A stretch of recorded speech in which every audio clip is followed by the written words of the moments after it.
Hey there, everybody. How's it going? Nice to see you again. Thanks for tuning in. So, the question today is what level of integrity is your photography going to have?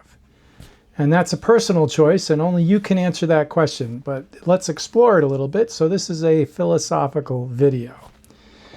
There's a fella in Oregon, or there was a fella in Oregon in the 50s, 60s, 70s called Ray Atkinson. And he was a black and white, large format, just shot some color too. He shot 4x5 and 8x10. And he was known as the photographer laureate of Oregon, named so by the governor. And yet, outside of Oregon, nobody's really ever heard of him. And part of the reason for that is, I believe, is Ray had a box full of cloud negatives. When he saw a pretty sky wherever he was, he'd photograph it. Because later on in the darkroom, when he had a landscape that didn't have an interesting sky, he'd take the film, the two pieces of film shot on in different places at different times, mash them together and create a landscape photograph. Well, I think we can see what the problem is with that.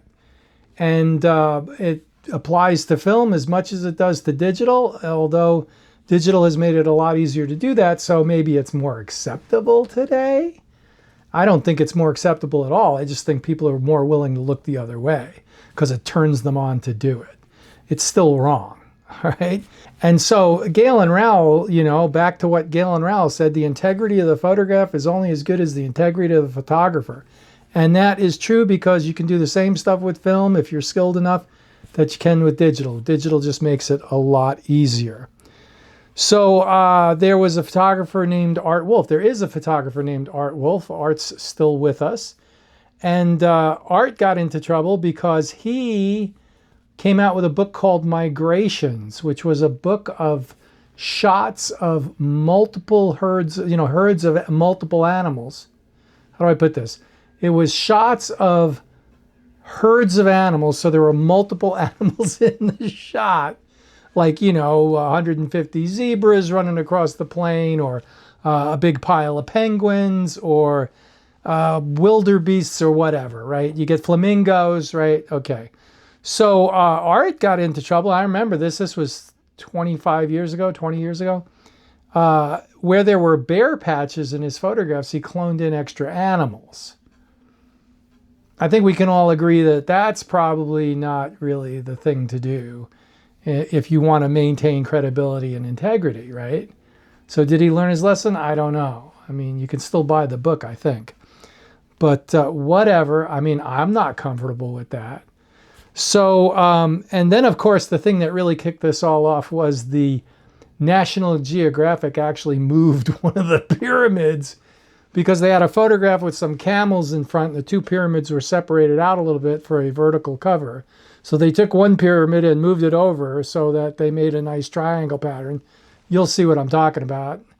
This is it, right? It's still a controversy to this day because the photograph that was on the cover of National Geographic doesn't exist in reality. It never looked like that. And so, so they got into trouble for that. So what brought this all on is on AOWS, Adrian, his Patreon page, he just recently posted a video for members, and I hope he doesn't mind me mentioning this because I'm plugging his page. And it's a great page, and you should go check it out, and you should go become a member of Adrian's Patreon page because it's a fun, he puts a lot of effort into his work, both photography and video, and it's really fun to see behind the scenes of the things that he's done. But having said that, the most recent video, he drove 11 hours from Indiana to New York City to photograph the big snowstorm that they just had in New York City. And he was taking you through the photographs, and he was saying, like, there was a steam vent pipe. They're temporary when they're doing construction in New York City, and they're orange and white so people don't crash into them, but people still do because it's New York City. And how do I know this? Because I lived in New York City, New York, 18 miles from New York City for 25 years. And couldn't get out of there fast enough, but that's just me. Anyway, so on this pipe, there were some stickers because, in New York, you got to crap up everything. And Adrian cloned out the stickers, and he was saying, I don't have a problem with that. Well, you know what? I don't have a problem with that either, because the stickers are transitory. They're not permanent. They're not going to be there in 20 years. The workers could come along, replace that pipe tomorrow with a new one. It wouldn't have any stickers on it. Not a problem at all, okay? And in the photograph, there was a car in the background. And Adrian mentioned something about maybe possibly cloning that out. He didn't do it during the video, but he said he might. And so I don't really have a problem with that either, because the car is transitory also. If he had waited and taken another shot, and sometimes you know, if it's a shot you want without the car, you stay there and you wait for it, right? But sometimes you grab a shot and you got a car in it, and you know that's the only shot you could get. I understand that. So, and cloning out the car, why is that not a problem? Because the car is transitory too. If you wait 5 minutes, the car is gone.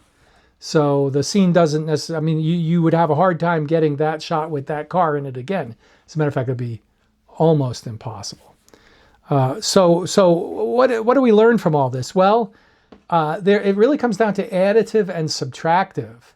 And when you're adding stuff to your photograph, like moving pyramids, putting them in places where they weren't originally, and as far as I know, it doesn't get much more non-transitory than a flippin' pyramid. It's been in the same place for 4,000 years, right? And it's probably going to be in that same place for at least another couple of weeks, I would think. So when you're adding stuff like putting in extra zebras that weren't there in a book about migrations, that's problematic. When you're moving a pyramid, that's problematic. When you're adding cloud negatives to a scene that never looked like that, that's problematic. It's not just problematic. Let's call it what it is. It's wrong. In my opinion, you do you know, if you're comfortable with all that, okay. But I think, you know, what's reasonable and customary is most people would probably think that it's kind of deceitful and dishonest, all right? It's faking it. And now subtractive is a different animal. You need to be careful. Whenever you're manipulating your images, you need to be careful, and you should ask yourself the questions like, does this pass the smell test? Am I comfortable with this? 50 years from now, when someone's viewing my photography, am I going to be known as the guy who you know, cloned out everything out of my photographs, and to the point where they're fake, right? Now, it might not matter to you, and that's cool, but it matters to me and to anyone else that it matters to. I'm just trying to provide some background and some context for like what today in 2026 is acceptable photo manipulation and is unacceptable photo manipulation, what's ethical, what's moral, etc. And these are the guidelines that I use, okay, for me, and maybe that'll help somebody else. So additive is pretty much out, like that's unacceptable to me. Subtractive with strict rules, in the sense that, like, I had a photograph of Multnomah Falls. This was 25 years ago, and in the photograph maybe it was 20 years ago, because it was digital. In the photograph, there below the bridge, you'd have to rappel down to get it, was a styrofoam cup, coffee cup. And it was, you know, the big falls, little teeny tiny. I mean, you had to zoom into 100% to see it, but it was a little white speck. And I removed that because I could come back the next day and the wind would have blown it away and it was gone. It was very transitory. Okay, anyone who goes to Multnomah Falls is not going to expect to see that coffee cup there, all right? I don't have a problem with that. As a matter of fact, I was at Multnomah Falls maybe 3 weeks ago. I didn't see any coffee cup. So, you know, I don't have a problem with that. Now, the Finnish Apostolic Church from 1846 up near Pendleton, Oregon, has a 6-foot chain link fence around it that's been there for 60 years at least. It's old and rusted and fallen down. That's not going anywhere because, you know, anyone who goes to that location to look at that church, the first thing they're going to see is that fence. And if you remove you can remove the fence for an aesthetic photograph. It would be difficult, but you could do it. But I would put if I made prints like that, I'd write on the back of the prints, Note, the 6-foot chain link fence has been removed in post-processing. Like, kind of like I probably still wouldn't do it because it's, but that's borderline. I mean, with full disclosure of what you've done, possibly if, like when Peter Lick put the clouds behind the moon, this photograph has been post-processed, possibly with a disclaimer. The problem he made there is he claimed that he didn't post-process anything, and it looked like that. I'm not sure what universe he was actually photographing in, but that's his problem. So Adrian, AOWS, also had a shot with a statue and a bird in the perfect place, okay, compositionally. Now, if he had taken, a bird shot from one frame or somewhere completely different, that was the perfect bird with the perfect wings, and then put it in the perfect place in this statue shot, like, no, yeah, that's not it, right? But he shows you the series of photographs he's taken, and he said, I waited here, I saw the statue, I saw the birds flying by, and I waited here until I got the shot of the bird in the right place doing the right thing. Fantastic, great shot.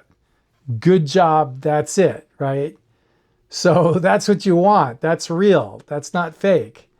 Now if he had added the bird, even with a disclaimer, that's kind of like most people look at a photograph and go, so what? It didn't look like that. You didn't capture it. It's on a case-by-case basis, and it's contextual, and it's a subjective thing to a certain extent, but the bottom line is you kind of know if it smells good or not, right? I mean, it's either off or it isn't. It's either right or it's wrong. And, everybody has to make their own judgment call. Hey, it's your vision. It's your photography. You do what you're comfortable with. And if posterity deems that, you're a Ray Atkinson and we're not really interested in your fake cloud landscapes, well, you're going to have to live with that, right? Right? I mean, it's a slippery slope, okay? But the point is does it pass the smell test or not? These are my guidelines, subject to change. I'm constantly tweaking them and considering, what I find is acceptable. But I'd rather err on the side of conservative and have people respect me and my integrity as a photographer than, go for the sensationalist Instagram click on your phone real quick and ooh, you see. I mean, there's a thing on, what was it, Facebook or Instagram? I think it's Instagram. And it's something to the effect of photographs in the spirit of Ansel Adams or something. When you have developed your eye to see black and white and you look at this crap that these people are putting up there and trying to pass off as, just because you juiced the contrast sliders and made it look so unreal, going for that sensationalism. No, that's not quite it. I mean, I've ranted about this before, but it's very difficult to be a minimalist post-processor trying to go for a film aesthetic in a world where sensationalism has taken hold and people are spending 3 hours with AI and post-processing, they're just fixing it in post. But I won't go there. So you have to live with your level of acceptability. Does it pass the smell test? And, is that the level of integrity that you want to be known for? What's your reputation? Okay, that's what I'm on about. AOWS, everything that I've seen so far, I think he's got a great, he is an artistic photographer. So that opens up more of an artistic interpretation. I get that. But even there, the problem with digital is that you can go too far. Just because it's artistic doesn't mean you create everything in a computer. It has to have the whole, I think the axiomatic concept of photography, particularly landscape photography, is that somewhere when you were out with your camera, the universe actually looked like what you're showing a photograph of in some way, shape, or form, right? It just can't be a total, You know, I guess it can be whatever you want it to be, but what are you comfortable with? I mean, all right, so I beat this one to death. Check out my Patreon page because I'm having a great time over there. I'm putting stuff up there I can't put up here on YouTube. That's number one. And it's a tremendous way to help me out and to support me. And I really can't thank my Patreon members enough. You guys are fantastic. And I really enjoy putting work and videos up on Patreon for my Patreon members. Check out AOWS's Adrian's Patreon page. His videos are fantastic. He really sets the bar in terms of like videos that I'd like to make in terms of the quality, but fantastic. He is really one of the most dedicated photographers that I'm aware of, and very impressive work. Check out his Patreon page. Check out his YouTube page. Check out my YouTube page. Well, you already are because you're watching this video, but just hit that subscribe button. It doesn't cost you anything. And YouTube, the whole measure of success here is subscribers. And if you want to help me out, it doesn't cost you anything. And I think I already said that, but it helps me out tremendously. And I very much appreciate that. So there it is. Thanks for watching. We'll see you out there and have a great one. Bye.